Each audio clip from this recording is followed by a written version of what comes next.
सबको जय मसीह की। परमेश्वर के नाम की महिमा हो। और बड़ा ही आनंद का विषय है कि एक बार फिर से परमेश्वर ने हमें मौका दिया कि हम वचन को देख सकें, सुन सकें और पढ़ सकें। इस दुनिया में सबसे आनंददायक काम है परमेश्वर की हुजूरी में रहना, उसकी उपस्थिति में रहना। आज हम देखेंगे हाजिरा और इस्माइल का निकाला जाना, और ये हमें देखने को मिलता है उत्पत्ति का 21वां अध्याय की 9वीं आयत से लेकर 21वीं आयत तक। आपके पास बाइबल है तो जरूर निकालिए उत्पत्ति का 21 और 9 से 21 तक। हमेशा की तरह सबसे पहले इन चंद आयतों को हम उर्दू में पढ़ेंगे, ताकि असल जो इसमें जो कुछ लिखा गया है उसको आप सिंपल भाषा में, बोलचाल की भाषा में सुन सकें और सुनकर समझ सकें। तो आइए देखते हैं सबसे पहले उर्दू में, और उर्दू में इसका शीर्षक रहेगा हाजिरा और इस्माइल का निकाला जाना। और सारा ने देखा कि हाजिरा मिस्री का बेटा जो उसके अब्राहम से हुआ है ठट्ठे मारता है। ठट्ठे मारता मतलब मजाक उड़ाता है। सॉरी, हमें सिर्फ उर्दू में पढ़ना है, इसको एक्सप्लेन नहीं करना है, इसलिए हम कंटिन्यू पढ़ेंगे बगैर एक्सप्लेन किए। और सारा ने देखा कि हाजिरा मिस्री का बेटा जो उसके अब्राहम से पैदा हुआ था ठट्ठे मारता है। और तब उसने अब्राहम से कहा, इस लोंडी को और उसके बेटे को निकाल दे, क्योंकि इस लोंडी का बेटा मेरे बेटे इसहाक के साथ वारिस न होगा। पर अब्राहम को उसके बेटे के बाइस ये बात निहायत बुरी लगी, और खुदा ने अब्राहम से कहा, तुझे इस लड़के और अपनी लोंडी के वाइस बुरा न लगे। जो कुछ सारा तुझसे कहती है तू उसकी बात मान, क्योंकि इसहाक से तेरी नस्ल का नाम चलेगा। और 13वीं आयत इस प्रकार कहती है, और इस लोंडी के बेटे से भी मैं एक कौम पैदा करूंगा, इसलिए कि वो तेरी नस्ल है।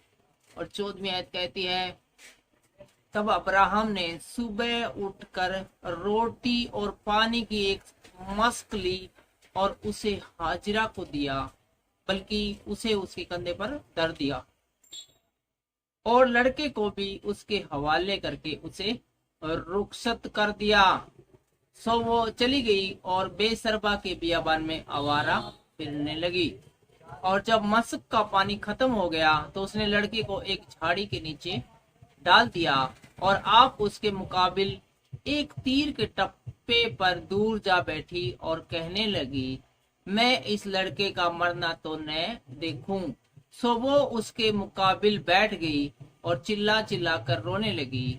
और खुदा ने उस लड़के की आवाज सुनी, और खुदा के फरिश्ते ने आसमान से हाजिरा को पुकारा और उससे कहा, ए हाजिरा, तुझको क्या हुआ?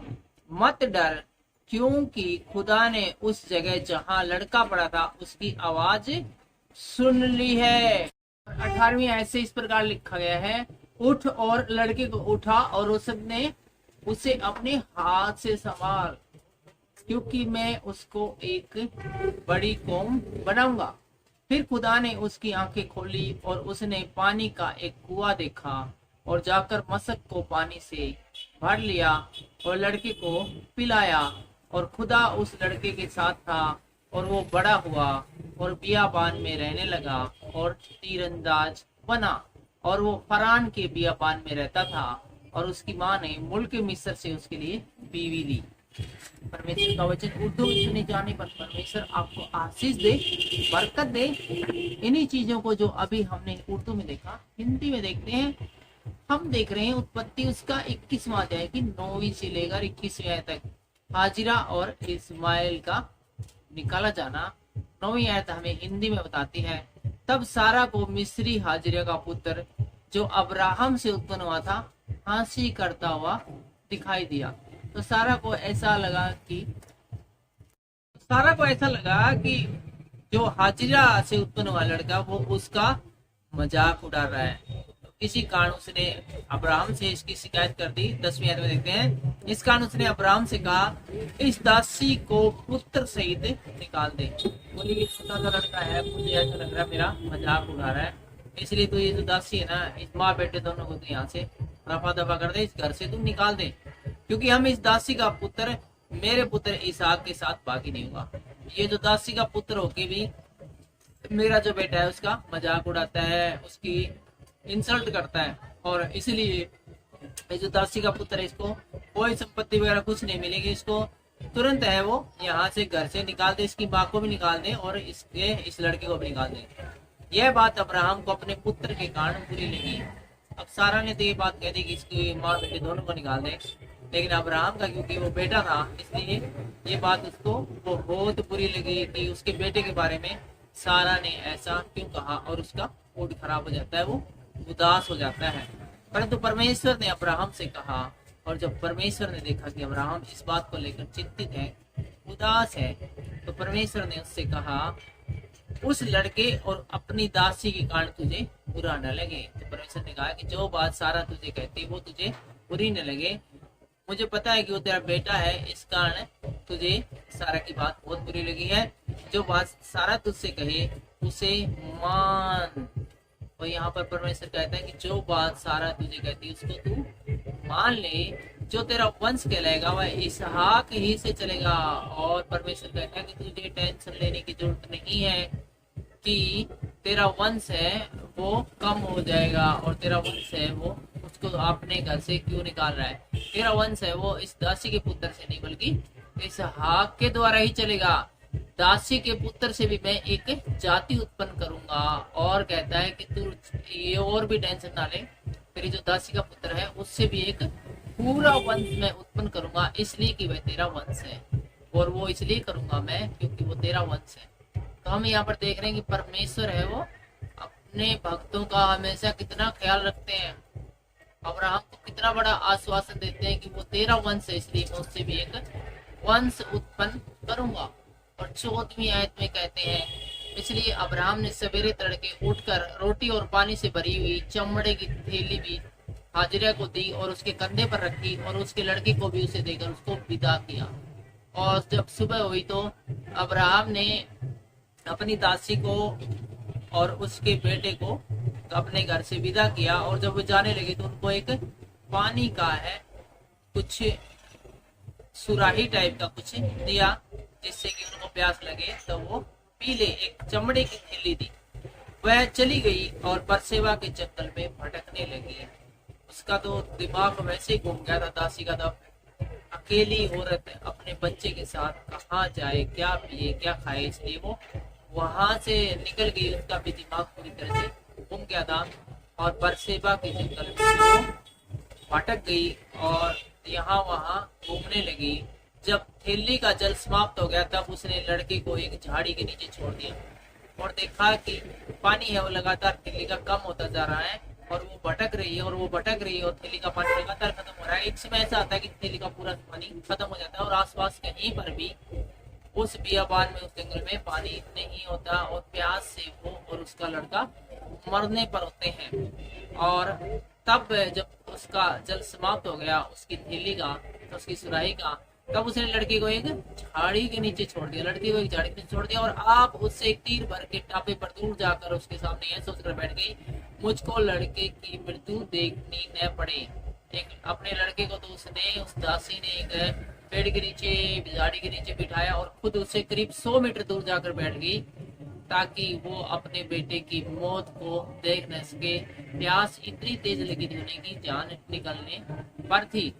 तब वह उसके सामने बैठी हुई चिल्ला चिल्ला कर रोने लगी और उसके बाद है वो चिल्ला चिल्ला कर दूर जाकर 100 मीटर दूर जाकर चिल्ला चिल्ला कर परमेश्वर से दुहाइयां देने लगी और रोने लगी। परमेश्वर ने उस लड़के की सुनी और उसके दूत ने सड़क से हाजिरा को पुकार कर कहा। यहाँ पर क्या कहते हैं, दहाड़े मार मार कर है वो हाजिरा रो रही है और परमेश्वर ने आवाज देती सुनी, उसके बेटे की सुनी। 17वीं आयत दोबारा से देखेंगे। परमेश्वर ने उस लड़की की सुनी और उसके दूत ने सड़क से हाजिरा से पुकार कर कहा, हे हाजिरा तुझे क्या हुआ? स्वर्गदूत ने पूछा, हे हाजिरा तुझे क्या हुआ?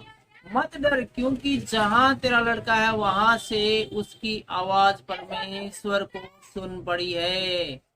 और स्वर्गदूत बताता है कि जहां पर तेरा लड़का है इस समय वहां पर जो वो रो रहा है पानी के लिए, उसकी आवाज परमेश्वर ने सुनी है। उठ, अपने लड़के को उठा और अपने हाथ से संभाल। 17वीं आयत फिर से एक बार और देखेंगे, हमें ये बड़ी ही अच्छी लगी है। 17वीं नहीं बल्कि 18वीं आयत देखेंगे हम। उठ, अपने लड़के को उठा और अपने हाथ से संभाल, क्योंकि मैं उसके द्वारा एक बड़ी जाति बनाऊंगा। यीशु मसीह ने भी कहा था, उठ, अपनी खाट उठा और चल फिर। और वो आदमी जो कि 38 सालों से पड़ा हुआ था और तलाश कर रहा था उसको कि कोई उसको उस कुंड में डाल दे, जिस सबसे पहले डाल दे ताकि वो ठीक हो जाए, उसे कोई नहीं मिला। और यीशु मसीह ने उससे कहा था, उठ, अपनी खाट उठा और चल फिर। बिल्कुल ऐसी बात स्वर्गदूत यहाँ पर हाजिरा के बेटे से, हाजिरा से कह रहा है, उठ, अपने लड़के को उठा और अपने हाथ से संभाल, क्योंकि मैं इसके द्वारा एक बड़ी जाति बनाऊंगा। तब परमेश्वर ने उसके आंखें खोल दी और उसको एक कुआं दिखाई पड़ा। और जो कुछ ये देख रही थी, जो कुछ ये सुन रही थी, तो ये आत्म विभोर हो गई थी। इसको पता नहीं था कि ये रियल में देख रही है, सपन देख रही है, हो क्या रहा है। और जैसे ही स्वर्गदूत चला गया तो उसने तुरंत है वो अपने पास एक कुआं देखा। सलूशन, समाधान हमारे आसपास ही होता है, लेकिन हमें दिखाई नहीं देता है। लेकिन जब पुकारते हैं हम, तो समाधान हमें आसपास दिखाई देता है। जिस प्रकार की जब आजिरा ने आंखें खोल दी तो उसको एक कुआं दिखाई पड़ा, और हाजिरा इससे पहले फूट फूट कर, पिलक पिलक कर रो रही थी, और अब पूरा कुआं ही दे दिया। हाजिरा को कितने पानी की जरूरत थी? आधा लीटर पानी की जरूरत थी, 1 लीटर पानी की जरूरत थी। परमेश्वर ने कितना दे दिया? हजारों लाखों लीटर पानी दे दिया। सबको पता है कुएं का पानी कभी समाप्त नहीं होता है, कभी नहीं समाप्त होने वाला जल दे दिया। यीशु मसीह भी एक कुएं पर जाते हैं, और वहां पर जब हम देखते हैं कि वो कहता है कि मुझे पानी पिलाओ, मैं तुझे वो जल दूंगा। यीशु मसीह कहते हैं सूरज से, जिसको पीने के बाद कभी प्यास नहीं लगती, या फिर जीवन का जो सोता बन जाता है। तो यहाँ पर देखो, पूरा ही छप्पर फाड़ कर परमेश्वर ने उसको दे दिया। तब उसने जाकर थैली को जल से भरकर लड़के को पिलाया। उसने कुआं दिखाई दिया हाजिरा को, तुरंत उसने जाकर है उसको जल से भरा उस थैली को, और लड़के को पिलाया। और आगे हम देखेंगे, बस थोड़ा सा बाकी है। परमेश्वर उस लड़के के साथ रहा, और आगे हम देखते हैं कि परमेश्वर उस लड़के के अर्थात हाजिरा और उस लड़के के साथ रहा।